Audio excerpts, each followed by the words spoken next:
commission d'enquête parlementaire pour éclairer la chose là, ça c'est moi qui vous le dis.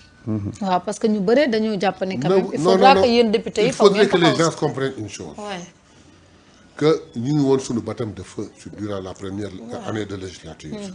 Beaucoup de députés étaient de novices. Il fallait apprendre, on a beaucoup appris. Il fallait comprendre, on a beaucoup compris. Hein? Il fallait avoir les deux pieds sur terre pour taxaw bu dëgër, nous l'avons eu. Marathon bi rek wane na ko. Mais cette fois-ci, nous allons jouer pleinement notre rôle.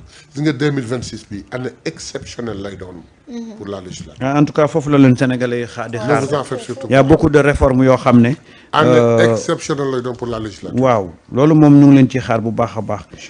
Juste pour dire que tey premier ministre Ousmane Sonko recevoir na une délégation commission nationale des droits de l'homme ki ko jiite di professeur Amsatou Sow Sidibé. lii di kuréel gi nag.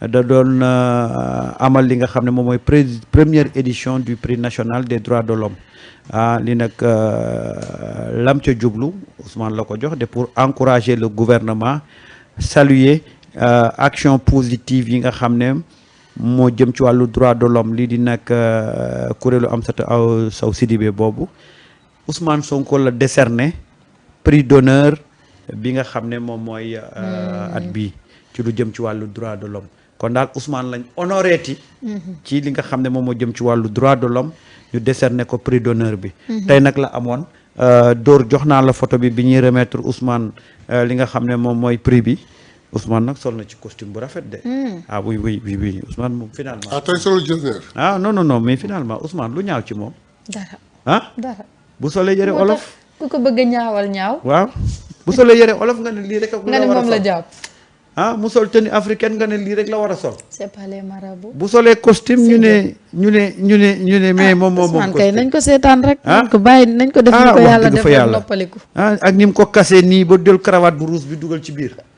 non mais en tout cas voilà encore beneen consécration.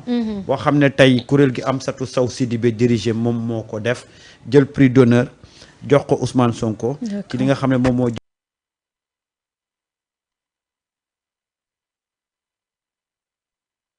promotion droit de l'homme loolu nag c'est une façon d'encourager le gouvernement saluer it action yi nga xam ne gouvernement bi def na ko en faveur des droits de l'homme kon nag Ousmane doxalal li gars yi di wax amatina ndam waaw d'accord semaine bi damay ragal nag suba ñu wut beneen prix pour jox ko ci ki mu topp dafa laa yem de ci ki mu topp ma tudd Sa Ndiaga Niang la gars yi moom dañuy joxe prix rek boole nañ ko ci les 20 personnalités ñu xëy génnee benn film.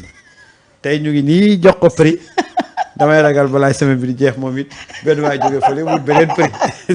nga sernel ko. waaw bu mu la bett de. à tout moment prix mën naa génn suba. lii de kuréel gii jox ko. kuréel gi yàgg miin nañ ko ci penc à tout moment di nga gis beneen kuréel bu judd bu génneewaat suba. waaw ma bantuwaat sax turi kuréel gi commission nationale des droits de l'homme conduite par sa présidente Amsatou Sow Sidibé pour encourager le gouvernement et saluer les actions positives en faveur des droits de l'homme. La CNDH a décerné au Premier ministre un prix d'honneur qui lui a été remis à la primature fa lañ defee affaire yi ca primature. à tout moment de beneen prix mën naa am suba fële de ca pale ba. te xam nga dañoo nekk ci mois prix. xam nga décembre tamit. waaw ay homme de l'année. ay homme de l'année yëpp dina génn ci biir meilleur chroniqueur rek. meilleur député. mais nag tey rus naa. loo naqari tey gàcce gi ma am. loo naqari. benn chroniqueur. waaw mooy ka fi kañ fa ki ñu takkal bracelet rek te mu fi doon dawal te amul permis. waaw gone gi ndoy. man de gàcce gi ma am mu naan mu toog si plateau ne ma jëmbal dañ koy tooñ di ko toroxal dem naan dañuy daaneel këram nangam kooku nekk saa waay kenn daaneel loolu de ma jëmbal moo ne nañ daaneel kër gi mu ne kon noonu la demee. oh sama rus gàcce national. booy wax da ngay xam looy wax. mais non attendez c'est pas sa faute. c'est la faute à qui. c'est ce qu'ils ont mis dans le plateau.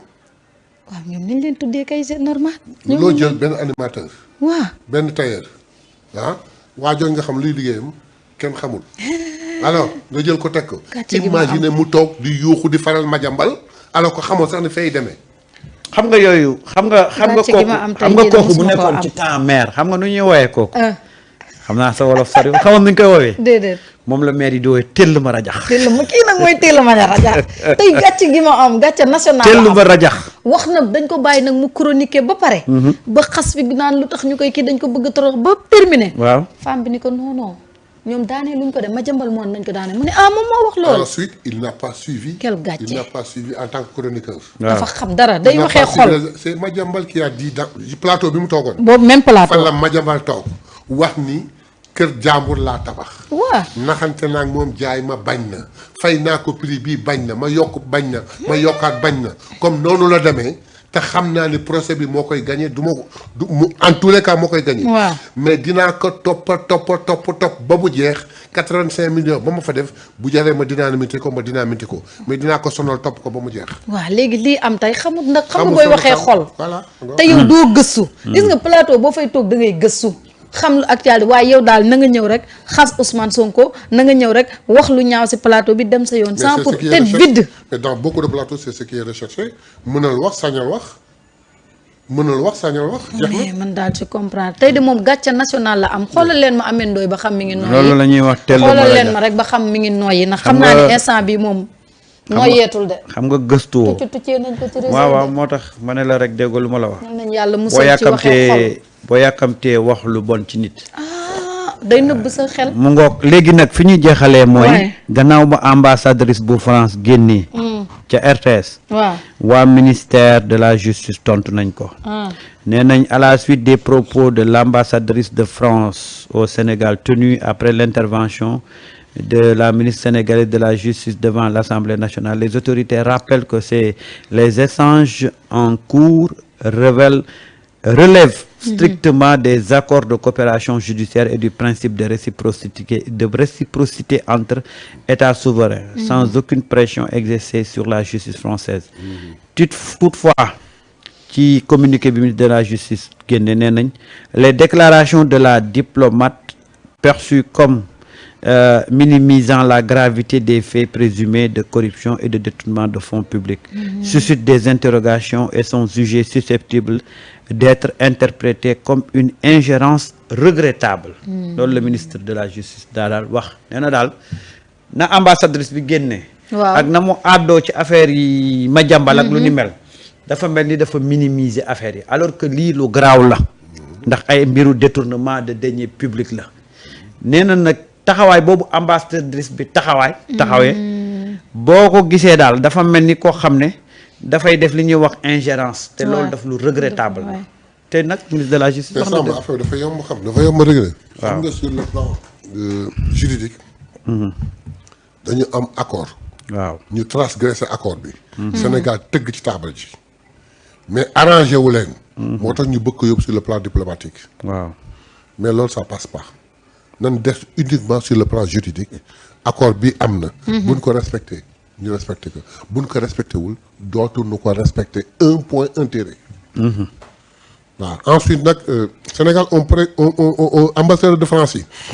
li ñuy ingéré suñu affaire bara na de. waaw waaw il faudrait nag kii de droit mu toog wax ak ñoom réglé lañ ñu réglé. ndegam nag ñeme na ko. tout à fait loolu moom dëgg la li ñuy dugg suñu diggante ah. dafa bëri de. y a un problème de collaboration. waay quoi. waay. waaw y a un problème de collaboration. d'accord doyen maa ngi lay jaajëfal ma bàyyi la nga tàggu. waaw ñuy sant ak di gërëm waa tey de yaram bi tàng na. waaw tàng na kay tey moom. yaram bi tàng na il faut dire certaines vérités. parce que xam nga. da ngaa mere Diomaye nag. xam nga mag non pas mere. dama jaaxle ci moom. mais duma ko mere. mais dama jaaxle ci moom. te mën na ma ko dindal. na taxaw rek réfléchir delluwaat Diomaye ba mu nekkoon. il est capable de régler tout ça. en moins de 24 heures. man je sais que Diomaye en une sortie peut régler tout ça. donc su ko defee rek jàmm am. donc ñuy sant ñëpp di gërëm ñëpp. di wax nag ba fekkee am na lu ñu fi wax loo xam mi ngi heurte ñu ngi jégalu c'est pas notre intention. mais que ñu ngi sant ñëpp di gërëm ñëpp nag di leen jox rendez-vous incha allah altine prochain. incha allah merci doyen Samba. mais am mbégte rek comme d'habitude di la jaajëfal ci émission bu neex bi di jaajëfal doyen mi nga xam ne gëjoon nañ ko gis. di nuyu suñu gars yi ñoom Awa Jaxateeg ñoom Princesse Mbow ak Dabakan. ñu ngi leen di nuyu bu baax a baax Papis Diawara ak kii di Moussa Ñing ak Mamadou Diawo. Habib Biagui ak Massamba Sow ñoom ñëpp ñu ngi leen di nuyu bu baax a baax a baax.